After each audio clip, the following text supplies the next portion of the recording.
Rádio Italiana. Rádio Italiana. A Itália no Brasil via internet. Bom, na Rádio Italiana nós estamos recebendo mais uma vez, com muita satisfação, o professor Orlando Fedeli, que é presidente da Associação Cultural Monforte. Nós estamos recebendo um número altíssimo de e-mails com várias questões que envolvem o catolicismo, e no programa de hoje nós vamos falar sobre a missa tridentina, a missa nova, entre outras coisas relacionadas a esse tema.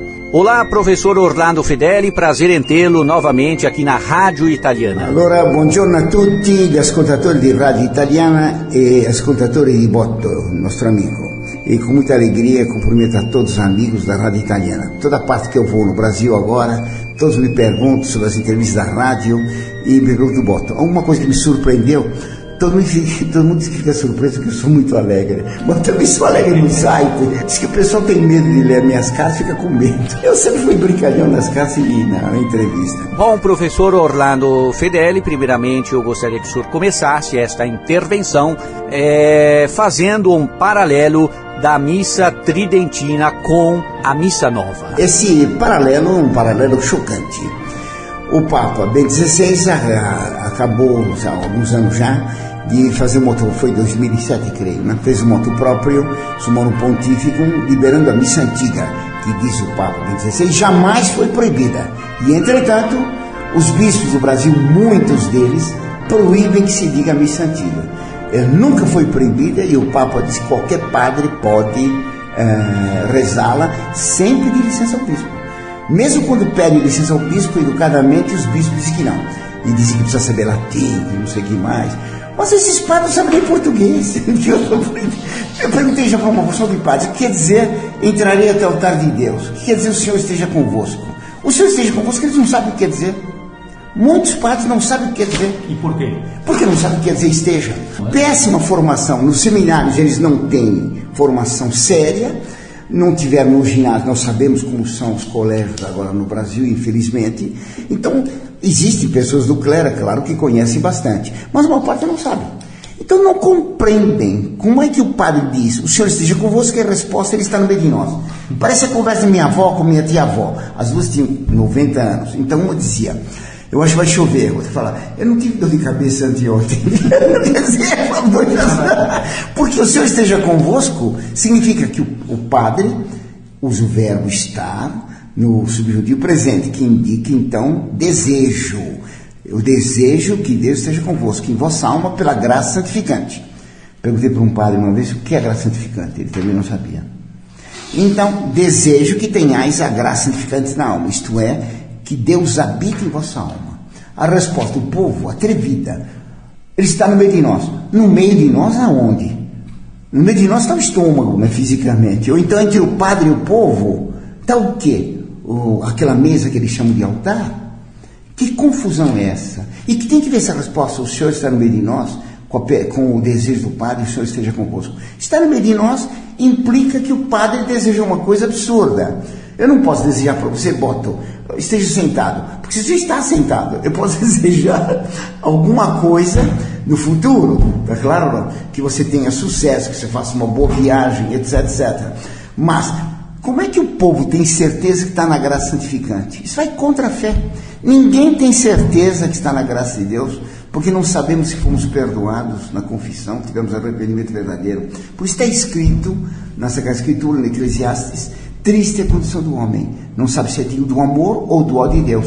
Mas no Brasil não. Todo mundo tem certeza. Ela está no meio de nós. E todo mundo pensa que carrega o Espírito Santo dentro de si, porque chegou em delivery. A missa nova foi feita por Monsignor Bonini, maçom. Um maçom. Paulo VI mandou fazer para agradar os protestantes, tirando tudo que havia de mais católico na missa antiga. E Bonini fez uma entrevista, Monsignor Bonini, fez uma entrevista sobre o Evangelho Romano, dizendo que cumpriu isso, tirou tudo que havia de mais católico na missa, e fez essa missa que está levando o povo para o protestantismo. Porque o pessoal que vai no carismatismo, eu conheço muitos, que diziam, quando não tinha missa na paróquia, eu ia nos protestantes, porque é a mesma coisa que a missa. A missa nova e os cultos protestantes é a mesma coisa. Outro dia estava num, não sei que lugar lá, num hotel, e estavam lá com a televisão ligada lá durante o café da manhã, e estava lá o padre Marcelo Rossi, o bispo de Santo Amaro. O padre Marcelo Rossi dizendo um monte de loucuras e jogando com um balde jogando água no povo. Que era uma palhaçada, tá claro?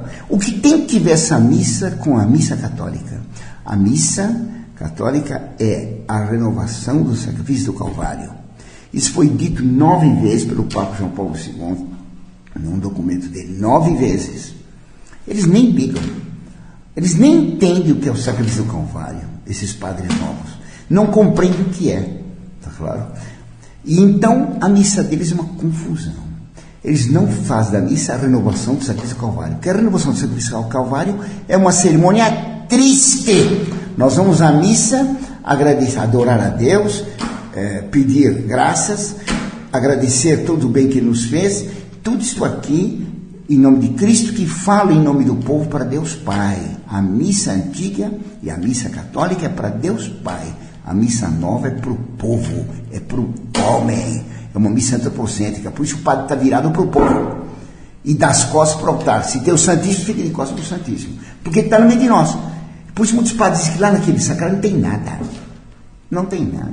Na Rádio Italiana nós estamos recebendo mais uma vez, com muita satisfação, o presidente da Associação Cultural Montfort, o professor Orlando Fedeli. Agora uma questão que eu recebi até por e-mail, professor Fedeli: em que momento da missa tridentina é feita a renovação do Calvário? É na consagração. A renovação do Calvário, porque se eu separo o seu corpo do seu sangue, você morre. Então, Cristo instituiu a Eucaristia na Quinta-feira Santa para que nós tivéssemos uma renovação do sacrifício do Calvário bilhões de vezes. Ele morreu de fato uma só vez. Mas, como alguém diz, quiser dar minha vida por meus filhos 1000 vezes, Nosso Senhor quis dar a vida por nós 1 bilhão de vezes, 1 trilhão de vezes. E a missa realiza esta vontade de Cristo. Quando o Padre diz, este é meu corpo, ele separa o corpo de Cristo do sangue, este é meu sangue, separa. Há uma morte mística, há uma renovação do ato do Calvário. Portanto, na missa, é como se Cristo morresse de novo por nós. Ele morre misticamente, só morreu uma vez no Calvário, mas é como se morresse misticamente por nós de novo. Então, é um ato que nós devemos pedir perdão de termos nós causado a morte de Cristo. Agora não. Eles cantam. O Senhor já serviu a ceia é um banquete, a ceia já está preparada, um monte de bobagem. Quando o Concílio de Trento disse que quem disser que a missa é uma ceia está excomungado. A missa não é exclusivamente uma ceia. Na missa nós comungamos, mas a missa é a renovação do sacrifício do Calvário. Eles tiram o trabalho de ler apenas a epístola de São Paulo aos Coríntios, a primeira, no capítulo 14, em que São Paulo diz que na missa há uma renovação da paixão e da morte de Cristo. Ponto! Não tem mais nada de ressurreição, é ponto! E quando o senhor ouve o tipo de comentário, o professor Orlando Fedeli, de que a missa tridentina afasta o povo da igreja? Isso é uma mentira colossal, porque ninguém nega que hoje em dia o povo está fugindo da missa. Na Europa não há ninguém nas igrejas. Paróquias e paróquias enormes, tudo fechado, porque não tem fiéis e não tem padre, não tem nem ovelhas nem pastores. Depois o Vaticano II se multiplicaram os pastores, toda ovelha virou pastor. E o resultado, não tem mais ovelhas, todo mundo banca o pastor e o padre fica assistindo. A missa nova afugentou o povo, porque de onde se tira Cristo do centro, fica o vazio. E onde fica o vazio, entra logo o espírito das trevas para ocupar aquele vazio com a mentira. O povo está se afastando da Igreja Católica por causa da missa nova, por causa desses padres de passeata, da teologia de libertação, por causa desses padres showman, que fazem da missa uma festinha, como de aniversário. Palmas para Dona Fofoca, palmas para Dona Maroja, muito bem. Isso é proibido na igreja. Quando Cristo está morto, como é que nós vamos bater? Quando Cristo morre no Calvário, como é que vamos bater palmas? A missa nova está em completo confronto com a missa antiga. Costumo dizer, mas o senhor diz que ela não é válida. Válida é uma coisa, lícita é outra. Válido significa que na missa nova, se o padre convenientemente ordenado, corretamente ordenado, usando pão de trigo e vinho de uva, e dizendo as palavras que Cristo estabeleceu na Santa Ceia, isto é meu corpo, este é o cálice do meu sangue, etc., tendo a intenção que tem a igreja administrar esse sacramento, Cristo está presente. Então, a missa nova, com essas condições, é válida sim. E por isso, todas aquelas palhaçadas são profanações, porque Cristo está presente lá e estão se tomando atitudes absurdas diante de Deus, nosso Senhor. Se tivesse lá presente o Lula, não fariam tanto, respeitariam o senhor presidente da República, mas Jesus Cristo não. Jesus Cristo eles tratam, como é que padres distribuem hóstias? Distribuem como fichas, como se distribui cartas de baralho, mais nada. Agora, então, pelo que o senhor falou, a consagração que é feita na missa nova é válida? É válido, mas tem uma profanação com todas as bobagens que põe lá. Por exemplo, me mostraram uma foto ontem de uma igreja católica aqui em São Paulo, que tem um local que põe as velas Semana Nossa Senhora Aparecida e tem 2 estátuas de macumba. 2 estátuas de macumba. Que igreja é essa? Há uma igreja aqui na periferia, eu falarei com o bispo conveniente. Um absurdo. Isso é induzir o povo ao interconfessionalismo, ao indiferentismo religioso. Quer dizer, como é que pode uma coisa dessa? Agora, professor Orlando Fedeli, eu gostaria que o senhor falasse sobre os ministros da Eucaristia, que na Missa Nova estão autorizados a dar a comunhão para os fiéis. Ministros da Eucaristia, eles fizeram isso para quê? Porque se leigo pode dar comunhão, por que padre não pode casar? Se o ministro da Eucaristia é casado e dá comunhão, era um argumento, um degrauzinho para eles arranjarem sogra. Só por isso. Eles querem nivelar os bispos ao Papa, os padres aos bispos, os leigos aos padres. Eu sou leigo, mas o padre é superior a mim, porque o padre pertence ao clero, à igreja docente. Eu sou da igreja discente, aquela que aprende. Eu aprendi com padres, que foram meus amigos. Aprendo com padres, ainda que são amigos meus. Então, a Monfort não é contra o clero. A Monfort quer o clero acima do povo, para guiar o povo como verdadeiros pastores, seguindo o grande pastor, que é o Papa. Coisa que no Brasil poucos padres e poucos bispos seguem, porque o Papa manda uma coisa e ninguém obedece. Por isso mandou por confessionário, poucos puseram. Mandou trocar o por todos por muitos, ninguém obedece. Depois eles falam que eu tenho que obedecer a eles. Mas se eles não obedecem ao Papa, como é que eu vou obedecer um bispo que é rebelde contra o Papa? Essa não. E na homilia o padre deve falar sobre o quê? Sobre o que está no Evangelho e na Epístola, só. Há um prazo nas missas. O padre tem que dizer a missa, se não me engano, são no máximo 20 minutos, no mínimo 20 minutos, no máximo 40, por aí. A missa na missa simples, é. Agora, o sermão se recomenda que seja 10 minutos. Tem padres que fazem um sermão de 40 minutos e a missa em 15, não dá tempo nem de seguir as orações, ele já está lá na frente. Parece o Pintacuda correndo. Então, o Virorese da Maserati. Você conheceu o Pintacuda? Não? O Pintacuda eu conheci quando eu tinha 4 anos. Foi ele que ganhou o circuito da Gávea em 1937. Era um corredor de Pintacuda. Então, nem tem padre que faz Pintacuda na missa. Claro, mas no sermão, eles falam à vontade. E querem impor a vontade deles ao povo como se fossem tiranos. Mas eles não obedecem às regras que Deus estabeleceu. Bom, professor Orlando Fedeli, agora eu gostaria que o senhor falasse sobre os erros da Missa Nova. Então, a Missa Nova, ela tem uma porção de erros. Primeiro erro, o padre virado para o povo. Está errado, que leva essa afirmação absurda, Deus está no meio de nós. Porque não tem cabimento isso. Como eu estou falando na rádio e tem pouca possibilidade de explicar, se não pela palavra, eu me permito repetir aqui, não sei se já deu uma entrevista falando disso. Você imagine, Alberto, que você seja diretor de uma faculdade qualquer, certo? E vai ter sexta-feira o Campeonato Mundial de Cuspe à Distância. Já contei isso para você? Não? O Campeonato Mundial de Cuspe à Distância. O Brasil vai gostar, vai disputar a final, o grande final, a Copa do Mundo de Cuspe à Distância, tá claro, com o país Xaraville, tá claro? Então, Brasil versus Xaraville. Então, vamos todo mundo fazer pensamento positivo, como dizia o Fernando Henrique Cardoso, para ter gol. Mas acontece o seguinte, o Campeonato de Cuspe à Distância começa às 10h15. E nós saímos às 10h30 da faculdade. Então, os alunos e professores fizeram uma comissão para falar com o diretor, Dr. Botton, para ir compreender, dispensar a turma um pouco antes, né? Para assistir a grande finale, o Campeonato Mundial de Curso de Distância, que é um negócio importantíssimo, planetário. O Brasil tem que ser campeão. Então vai a comissão falar com o diretor, é você, tá claro?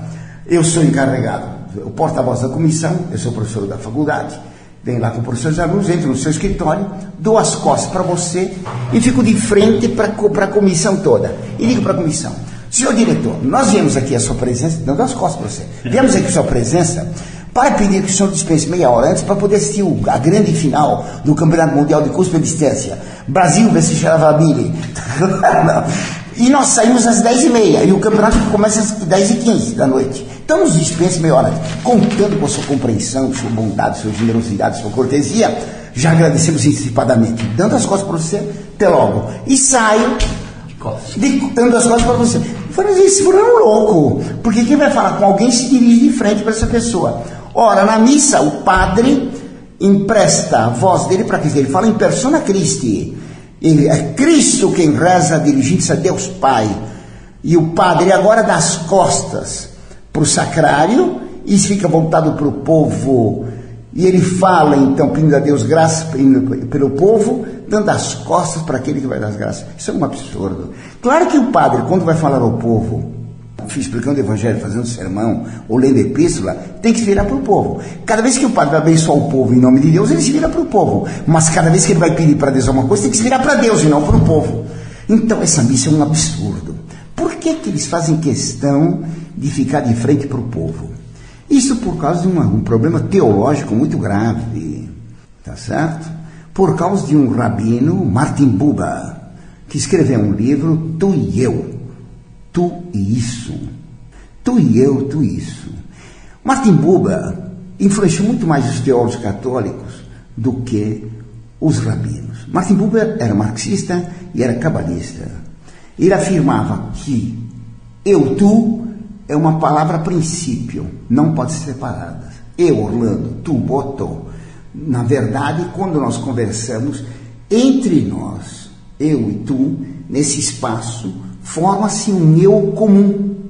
Um eu que não é nem Orlando, nem Botó, mas que é a divindade, a presença divina. Assim, o padre, falando com o povo, entre o padre e o povo, entre eles, no meio, se forma a presença divina. Então, para alguns padres que fizeram isso, os teólogos que entendem, claro que o padre Joaquim da Pesquina não sabe nada disso, mas os que fizeram essa missa sabiam. Quer dizer, Cristo não está na hóstia, mas ele está presente no povo. No espaço entre o povo e o padre, forma-se a presença divina, a Shekinah. E por isso, a comunhão é simplesmente um símbolo da presença de Cristo. Daí é preciso formar um espírito coletivo da comunidade que eles falam. Uma paróquia nunca foi comunidade. Comunidade é num convento de tem voto de pobreza, por exemplo. Tudo é incomum. Na paróquia não há voto de pobreza. Não há comunidade. Eles falam da comunidade e é simplesmente uma paróquia. E dizem então que Cristo está no povo. Por isso o povo tem que falar junto, cantar junto, mexer os braços juntos, imitar o gesto do padre, como se o povo fosse sacerdote. Eles dizem que o povo é que reza a missa. Isto é falso. Quem reza a missa é o sacerdote in persona Christi, porque quando ele diz, isto é meu corpo, não fica o corpo do padre Fábio de Mello, tá certo? Que lindo! Não fica o corpo do padre Fábio, não fica o corpo de Cristo. É uma mentira, então, dizer que o povo, Deus está presente no povo. Ele não está no meio de nós, ele está presente na hóstia consagrada. E tratar a hóstia como se fosse uma ficha, uma carta de baralho, é uma profanação. Por isso eles dão a comunhão para qualquer um.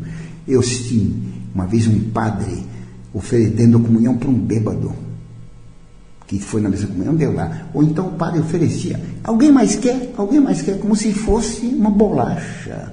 Uma vez eu batizei um japonesinho, levei a ser batizado um japonesinho em Itaquera. Isso foi no domingo. Na terça-feira ele foi na paróquia. Isso faz muitos anos, 40 anos atrás. Foi na paróquia. O padre disse, você quer comungar? Pegou e disse, isso aqui, tá vendo? Isso aqui é bolacha. Isso aqui é bolacha, te dou bolacha. Em Piracicaba, um padre, na hora da consagração, declarou isso. Esse cálice aqui aqui só tem vinho, não tem Cristo, coisa nenhuma, eu não acredito em nada disso, eu só fiquei padre para ter um emprego. Foi denunciado isso para o bispo de Piracicaba, você não posso fazer nada. Em Limeira, um padre dava comunhão para as pessoas, dava comunhão para um cachorro também, o que é previsto com excomunhão imediata pelo Código de Direito Canônico. E por que os bispos não denunciam? Porque os bispos não denunciam, precisa perguntar para eles. Cada um deve ter uma razão. Por que eles não estão obedecendo ao Papa? Porque deviam obedecer ao Papa. Alguns suponham, porque seguem essas doutrinas nefandas, cabalistas, que querem disputar no povo e não na hóstia consagrada. Por isso, então, a missa tem que ser em português. Porque se o povo é que reza a missa, o povo tem que saber o que está falando. Então, a missa tem que ser falada em português. É outro erro da missa nova. Primeiro grave erro, o padre voltado para o povo. Segundo grave erro, em vernáculo, na língua do povo. O Concílio Vaticano II diz que tem que manter em latim, mas eles nem ligam para isso. Há vários bispos aqui no Brasil que dizem que para rezar a missa antiga, o padre precisa saber latim, o povo precisa saber latim. Falso, mentira. Está claro? Nem o Sumo Pontífico, nem a Eclesiastes exige isso. Pelo contrário, tendo o texto em português e latim, o povo acaba aprendendo até o latim. Há uma senhora que assiste missa ao meu lado, uma senhora de cor, ela sabe todo o texto em latim. Então, primeiro coisa errada é o padre virado para o povo. Segundo erro é ser em vernáculo. O latim, o Vaticano II mandou conservar o latim. Dizem que o povo não entende. O povo não entende português. Mas nem o padre. A maior parte dos padres queria perguntar o que quer dizer o Filho de Deus. Eles não sabem. Como é que Jesus Cristo é o Filho de Deus? Não sabem. Eu conheço um monsenhor, tá claro? Que diz umas coisas absurdas a respeito disso. Por exemplo, na Missa Nova, quando se diz Santo, Santo, Santo, Deus do Universo. Está errado, então? Está errado, porque Deus é criador do universo. Não é Deus do universo. Não, o que está saindo na Sagrada Escritura, o que foi proclamado pelos serafins no alto do céu, pelos dois serafins na visão de Isaías, é Santo, Santo, Santo é o Senhor dos Exércitos. Pergunta para um padre qualquer, meu caro Boto, o que quer dizer santo? Eles não compreendem. Pode dizer que santo quer dizer puro, que não tem pecado sexual. Deus não tem corpo. Como é que vai fazer um ato sexual? Isso é um absurdo. Santo, Santo, Santo, 3 vezes, em homenagem a Deus Pai, Filho e Espírito Santo, a Trindade. É o Senhor singular, para mostrar que Deus é um só, em 3 pessoas. Por que os serafins dizem santo, santo, santo? Porque os serafins são as criaturas mais elevadas que Deus criou. Mas eles mesmos proclamam que Deus, criador do céu e da terra, isto é, dos anjos e de todas as coisas materiais, Deus está infinitamente acima. Ele não tem mistura nenhuma com o universo. Deus tem uma natureza, tá certo? Completamente separada do universo. Não há nada da matéria do universo em Deus. Deus é transcendente, isso quer dizer santo, santo, santo, que não tem mistura. Uma farinha misturada não é pura. Assim também, santo, santo, santo, quer dizer que não tem mistura com as coisas criadas. Isto é, Deus é transcendente. Quando se diz agora, santo, santo, santo é o Senhor Deus do universo, é uma frase ambígua. É Senhor do universo por quê? É dono do universo? Ou não era melhor dizer que o universo é de Deus? É uma confusão. Não está isso na Escritura. Por que trocaram? Deus do universo era Júpiter. Zeus dos gregos. Isso é um absurdo. Então, o primeiro grave erro é a missa ser voltada para o povo. Gravíssimo erro é pôr as palavras no vernáculo. Por quê? Porque a missa tem que ter palavras em grego, latim e hebraico. Porque se a missa renova o sacrifício do Calvário, no sacrifício do Calvário, na cruz de Cristo, estava escrito Jesus Nazareno, Rei dos Judeus, em latim, grego e hebraico. Latim porque foi Pilatos, romano, que falava o latim, que escreveu. Em grego, que era a língua de todo o Oriente. Em hebraico, porque para os judeus entenderem. Então, a causa da morte é escrita lá naquele quirógrafo. Jesus Nazareno, Rei dos Judeus. Está claro? E estava nessas 3 línguas. Por isso, na missa tem que ter 3 línguas. Em latim, em grego, Kyrie, e em hebraico, Osana, Aleluia, Sabaó, várias palavras, amém, várias palavras em hebraico. Tem que ser em línguas mortas, porque as línguas vivas mudam de sentido na linguagem corrente. E com isso se introduzem sentidos novos numa palavra. Se eu digo que eu assisti um filme formidável, todo mundo vai pensar que o filme é muito bom. Formidável quer dizer que causa medo. A palavra mudou de sentido. Atualmente, na Missa Nova, tem uma palavra lá que passou a se dirigir em maus com péssimo sentido. Não vou dizer porque não quero despertar malícia, mas não tem cabimento ter posto.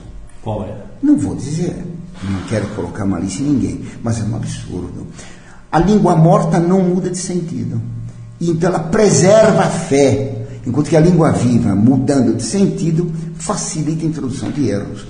Então, por isso o Concílio de Trento diz que são condenados aqueles que dizem que toda a missa tem que ser rezada em vernáculo. Está condenado no Concílio de Trento. Está condenado com excomunhão.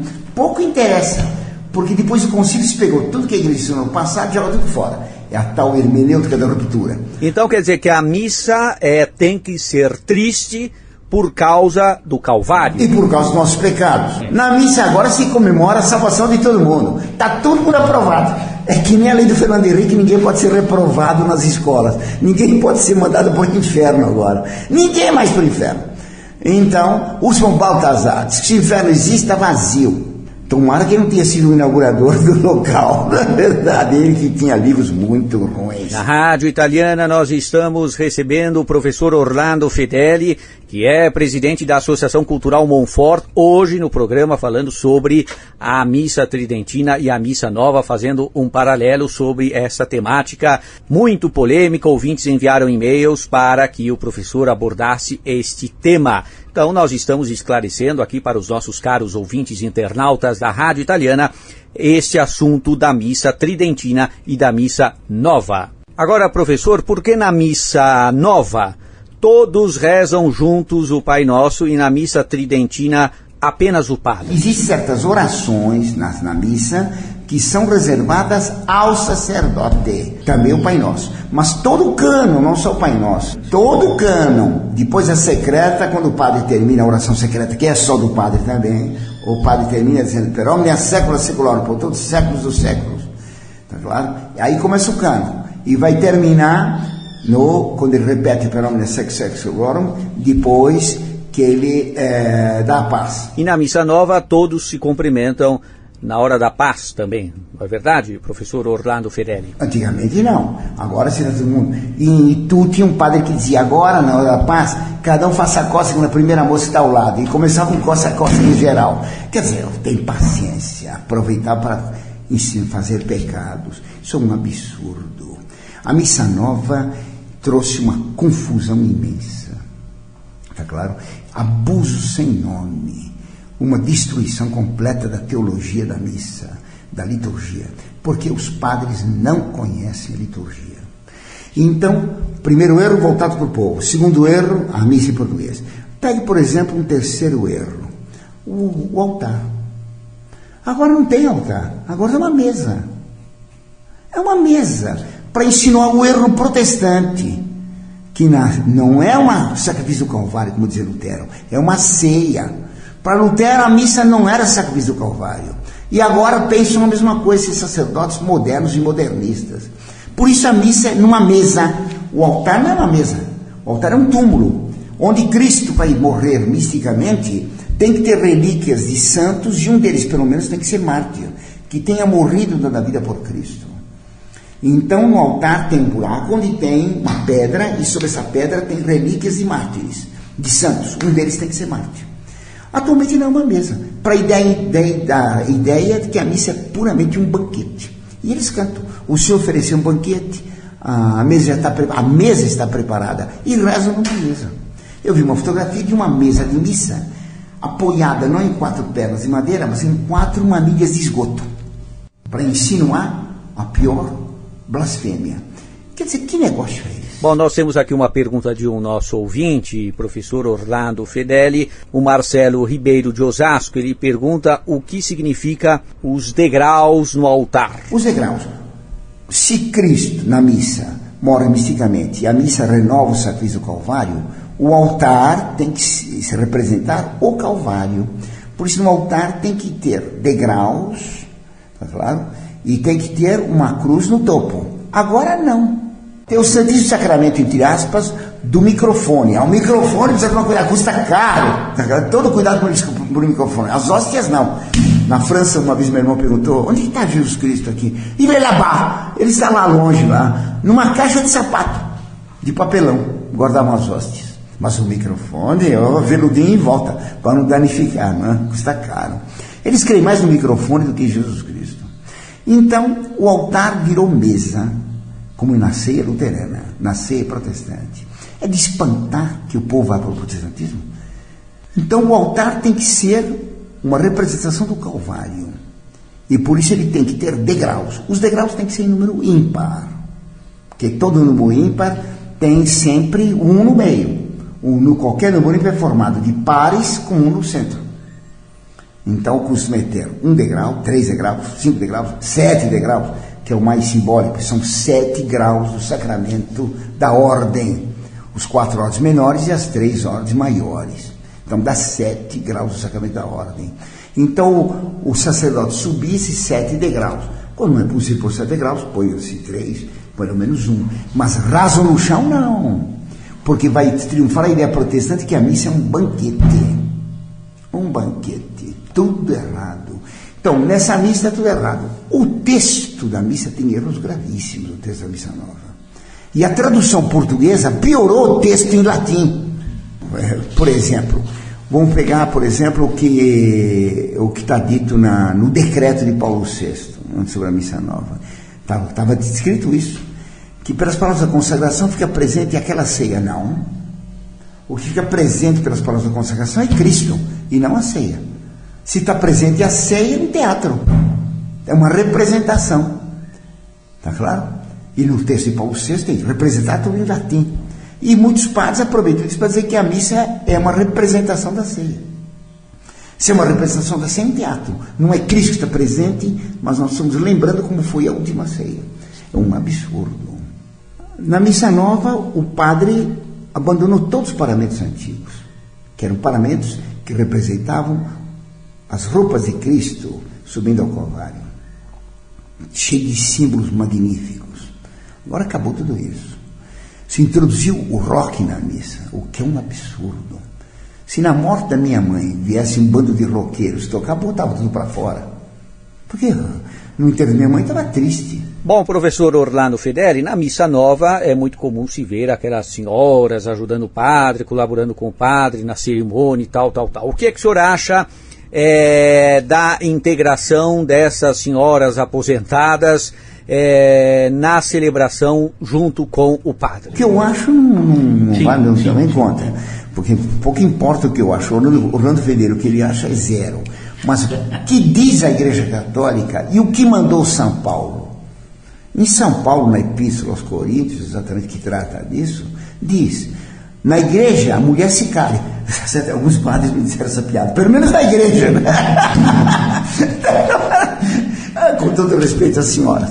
Mas agora não. Quem faz o sermão às vezes é um leigo. É uma coisa absurda. É proibido um leigo falar na igreja. Como é proibido uma mulher ser leitora ou acólita. Existem padres tradicionalistas aqui no Brasil que admitem moças como acólitos na igreja, na missa. Eu uma vez estava andando por casa, tinha que fazer exercício para diminuir o meu peso. Era muito cedo de manhã, entrei numa igreja aqui na Moca. Estava no fundo da igreja, né? Rezando umas ave-marias lá para o Santíssimo. Entra o padre, estava com uma campainha lá, entra o padre, só de uma espécie de camisolão, tá claro? E entre duas mulheres em paramentos, duas senhoras. Elas em paramentos, ele não. Uma carregando o missal, outra carregando o cálice, etc. E o padre lá, sem carregar nada. Um absurdo. Um absurdo. Os coroinhas têm que ser homens, porque eles representam os profetas e os apóstolos, que eram homens. Os 12 profetas maiores eram todos homens, e os 12 apóstolos eram todos homens. Então, os coroinhas que vêm na frente do padre representam os profetas que anunciaram Cristo e representam os apóstolos que difundiram Cristo. Por isso o padre vem depois Cristo, com paramento tendo uma cruz às costas normalmente. Ele vai subir o Calvário, então tem cruz às costas. Por isso que o coroinha na consagração o coroinha ajuda ele a levantar a capa, para lembrar que Cirineu ajudou ele a carregar a cruz. Tá claro, não? Tudo tem símbolos na missa. Na missa nova, não tem símbolo nenhum. Na missa nova, o que tem é uma avacalhação de todos os símbolos, uma destruição de toda a solenidade. Essa que é a realidade. E por isso o povo foge da missa nova. Ah, mas as missas do padre Marcelo Rossi estão cheias. Como está cheio um show.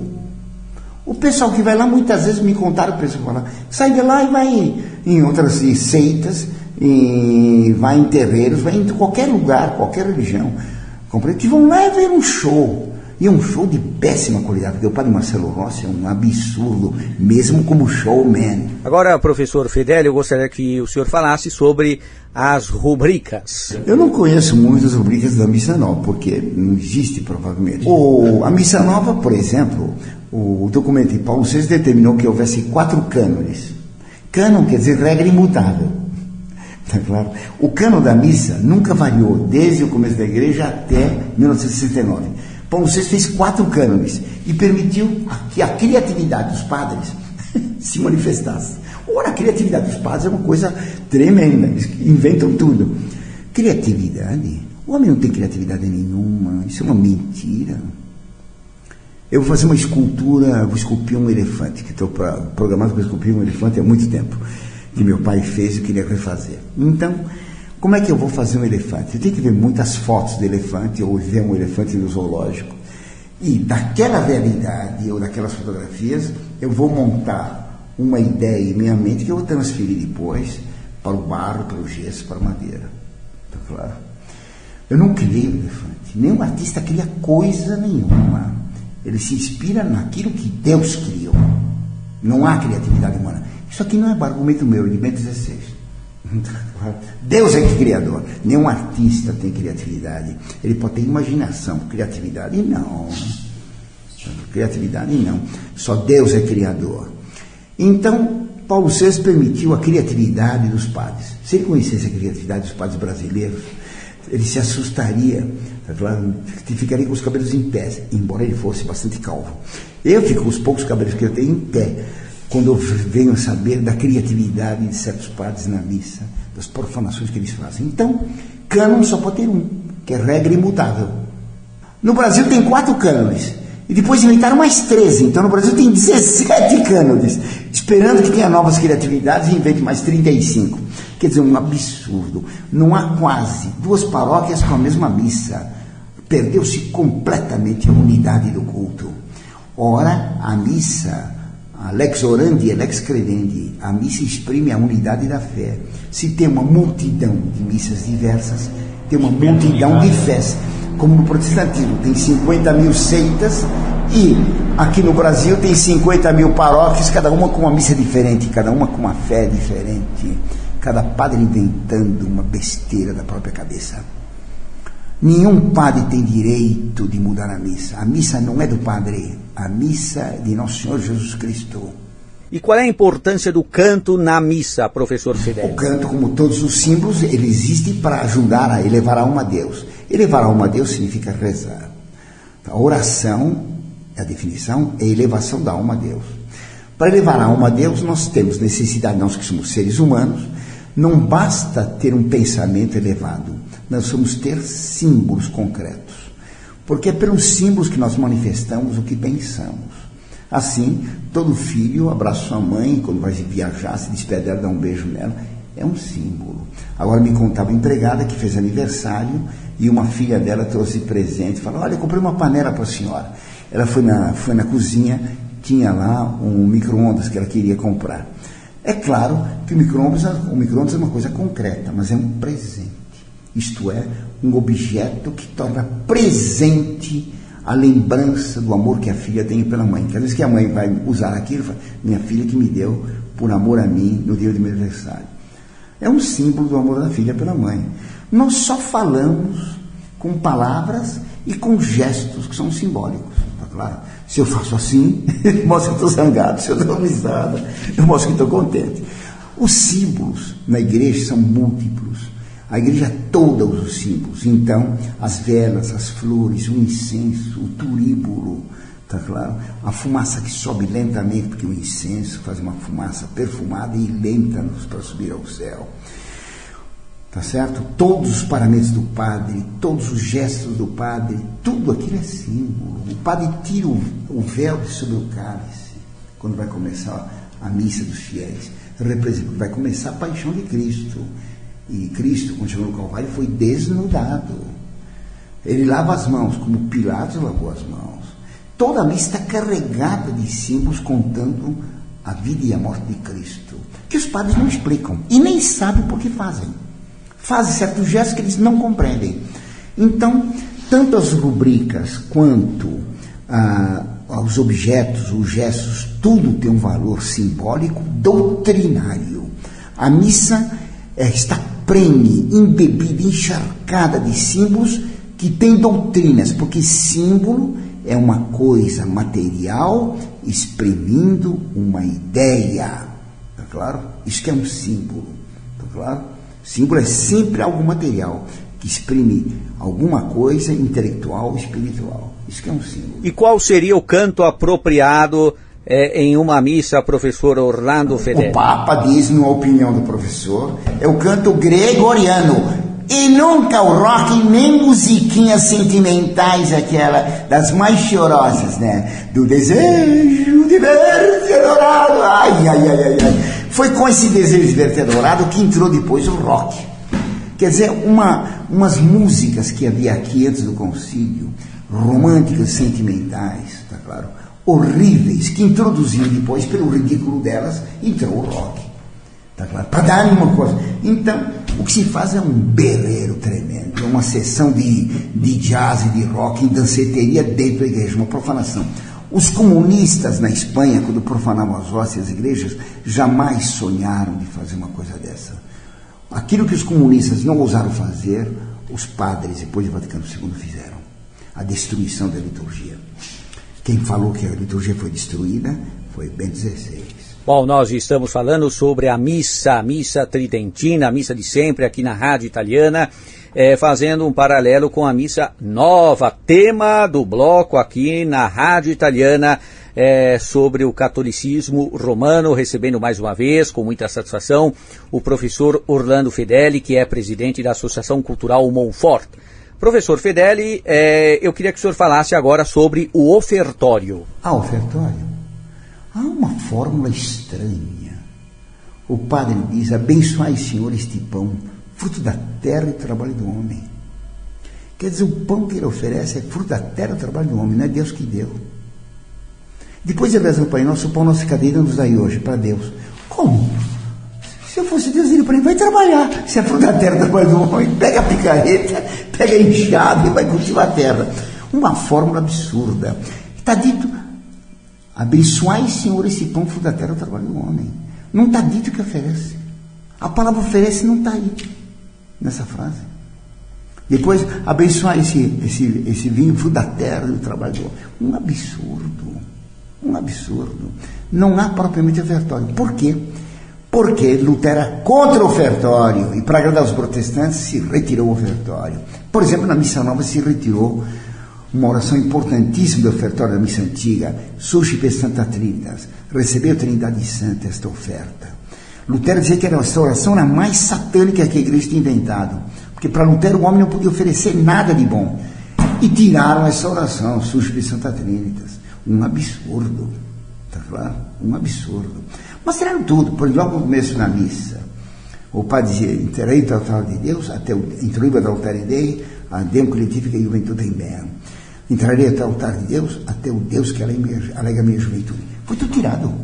Como tiraram a oração seguinte, que o padre dizia: Judica-me Deus, e discerne causa mea de gente não santa. Abominico e doloso ero em me. Julga-me, meu Deus, e distingue a minha causa do povo que não é santo. Que povo é esse que não é santo? Todos os povos têm gente boa e gente má. Por isso que Camões dizia: tem entre os portugueses traidores houve algumas vezes. E Napoleão, o bandido, quando invadiu a Itália, Torino, e depois Milano. Quando chegou em Milano, falou para os bispos: gli altri italiani siete tutti ladri. E um bispo falou para ele: tutti no, maestà, buona parte sì. Todos os italianos são ladrões. Isso é uma ofensa para a Itália. Há ladrões na Itália? Sim! Tá claro. Como há ladrões aqui, por exemplo, em Brasília, não? Com mensalões e tudo mais. Ladrões tem em toda parte. Tá claro? Dizer que todos os italianos são ladrões é uma ofensa estúpida. Uma vez uma direitista tradicionalista dizia que era contra os judeus. Eu falei, mas que coisa absurda. Isso é pecado. Antissemitismo é pecado. Não, os judeus nem prestam. Eu falei, como não? Quer ver vários exemplos de judeus muito bons? Jesus Cristo, a Virgem Maria, o São Pedro, São Paulo, todos os apóstolos, todos os profetas. Que palhaçada é essa? Então todos os povos têm gente boa e tem gente má. Claro. Como é que na missa antiga então tem essa oração? Julga-me, meu Deus, e distingue minha causa do povo que não é santo. Que povo é esse que não é santo? Não é um povo-nação. Não é um povo organizado com o Estado, com território. Que povo não santo é esse? O povo não santo é formado pelos filhos da serpente. Cristo disse para os fariseus: vós não sois filhos de Abraão, vós sois filhos do diabo. Está no Evangelho, não fui eu que inventei. Quer dizer, aqueles fariseus que mataram Cristo eram filhos do demônio. E não se diz por quê? Porque vós quereis fazer a vontade de vosso Pai, que foi homicida desde o princípio. Então existem alguns homens que querem fazer a vontade do demônio sistematicamente. Esse é o povo que não é santo. Por isso que Deus, quando expulsou Adão e Eva do paraíso terrestre, ao amaldiçoar a serpente, ele diz: colocarei inimizade entre ti e a mulher, entre a tua raça e a dela. Então é uma raça da virgem e é uma raça da serpente, uma raça do diabo. Por isso Cristo disse, tá certo? Raça de víboras. A palavra raça de víboras não quer dizer filhotinhos de víboras, tá certo? Descendentes das cobrinhas, serpentinhas, tá claro ou não? Que estavam num ninho de víboras. Assim que ele chamava os fariseus, os escribas e os doutores da lei. Alguns atacam o Sartre de Montfort, que é muito polêmico, tá claro, porque o Sartre de Montfort ataca rijamente quando a pessoa defende o erro. Mas até no credo ele se atreve a mexer. Eu dizia, nós temos a mesma natureza, mas não a mesma substância. Esta carne, esses ossos são meus. A careca é minha, eu tenho cabelo. A substância sua é a mesma, a natureza é a mesma. E porque nós somos de uma só natureza, mas de duas substâncias, nós somos dois indivíduos. Se Cristo tivesse a mesma natureza que o Pai e não a mesma substância, haveria dois deuses, e com o Espírito Santo três. Isso é triteísmo. Isso foi condenado por todo mundo. Os bispos da França até hoje mantêm no credo na missa em francês que Cristo tem a mesma natureza que o Pai. Falso! Cristo não tem a mesma natureza que o Pai. Cristo tem a mesma substância que o Pai. Não basta a natureza. Se fossem três, Pai, Filho e Espírito Santo, com a mesma natureza, seriam três deuses distintos. Pai, Filho e Espírito Santo têm a mesma substância, formam um só ser. Por isso, quando aparecer a Santíssima Trindade, são três pessoas numa única substância divina. Está claro? Então, na missa em francês tem isso. Aqui no Brasil também tentou-se pôr no começo o Filho tem a mesma natureza que o Pai. Depois eu vi um protesto, então acabaram eliminando. Não sei se em alguns lugares ainda rezam dessa maneira, é possível. Mas até no credo eles se atrevem a mexer. Então tem credos aí absurdos, tá claro? Credos comunistas. Recentemente vi um Pai Nosso, acho, do Frei Beto. Acho que é isso. É o semi-Frei Beto, né? Porque nele tudo é pela metade. Ele tem voto de obediência, mas vive de rendas, né? Tem os livros dele. Tem voto de castidade, mas que gostava do erotismo, tinha um erotismo litúrgico. E que mais? Voto de obediência e é guerrilheiro. Foi guerrilheiro e é comunista. Tá claro? É subversivo. Como é que esse indivíduo é frade? Tá claro? É inacreditável. E ele diz heresias a 3x4. Ele, Padre Zezinho, Padre Joãozinho, Padre Fabinho, Fábio Marcelinho, todos esses, tá certo? Só o que eles fazem de grande são as heresias que eles dizem. Na Missa Nova, eliminaram, estava perguntando isso, eliminaram uma porção de orações. Tratarei das orações da Missa Antiga, e quando explicar a beleza das orações da Missa Antiga, se virá a pobreza, a miséria da letra da Missa Nova. Na Missa Nova, Sempre que na missa antiga se exaltava a majestade e a grandeza de Deus em latim, se diminuiu. Sempre que se falava da culpa do homem, se diminuiu a culpa do homem. Então se rebaixou Deus e se exaltou o homem. Então na missa antiga se diz, por minha culpa, minha máxima culpa. Na missa nova, quase que eles dizem, por minha desculpa, Por exemplo, confítio, nem sei se tem mais confítio. No começo do confítio da missa nova, tinha lá, confessa Deus Todo-Poderoso, a bem-aventurada sempre Virgem Maria. Tiraram sempre, para agradar os protestantes. Nossa Senhora não foi sempre virgem. Então, confessa Deus Poderoso, a bem-aventurada Virgem Maria. Protestei imediatamente. Naquele tempo não tinha internet. Mas tiraram Virgem Maria sempre. Então se ficou, confessa Deus Poderoso, a Virgem Maria. Depois tiraram Virgem. Ficou Maria de Nazaré. Depois botaram para fora até Maria de Nazaré. Então não sei porque eles pedem perdão hoje. Pedem perdão ao povo, tá claro? Pelos pecados sociais. Está claro? Um absurdo. Bom, professor Fedeli, para finalizar esta entrevista aqui na Rádio Italiana, respondendo uma questão de uma ouvinte, a Kátia, lá de Vitória do Espírito Santo, ela pergunta o seguinte: como fazer para não perder a concentração quando se reza um terço? Essa pergunta é uma pergunta boa de alguém que tem boa intenção. É muito difícil. Uma vez São Bernardo estava preocupado com esse problema. São Bernardo é um grande santo.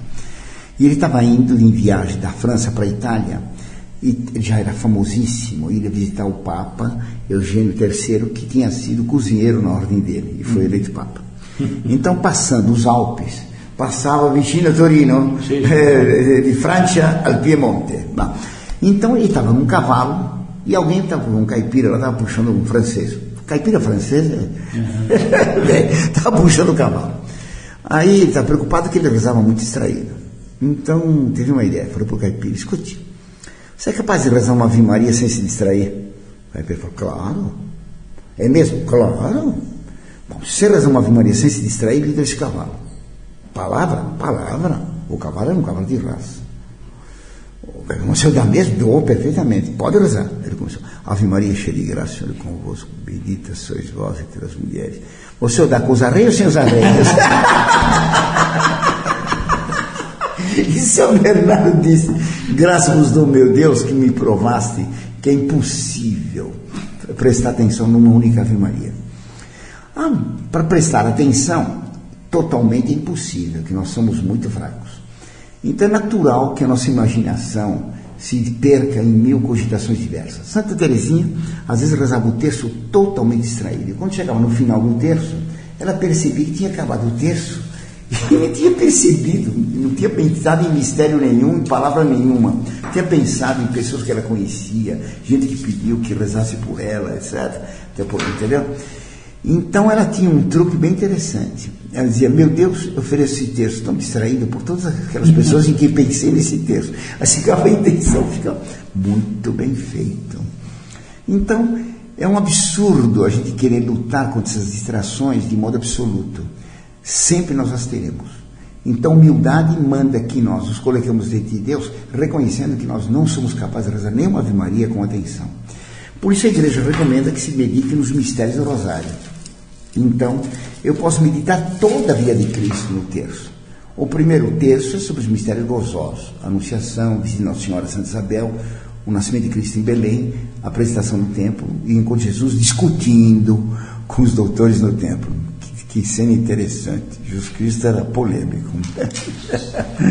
Então ele foi discutir com os doutores no templo. Ele perguntava e respondia sabiamente. Então pode-se meditar toda a vida de Cristo.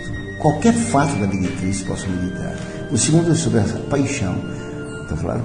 E o terceiro sobre os mistérios gloriosos, a ressurreição, etc. Mas eu posso meditar qualquer ponto da vida de Cristo, tá claro? Posso meditar nas palavras, tá certo? Posso meditar em fatos concretos de favores que Deus deu para a gente durante a vida. Posso pedir por meus pais, por meus amigos, a gente pode pedir por si mesmo, se está doente, se precisa de um emprego, qualquer dificuldade que tenha, que todos os nossos problemas, nosso Senhor está pronto a atender e nos ouvir. Então, o que é errado é propositalmente querer se distrair. Mas distrair-se é fatal.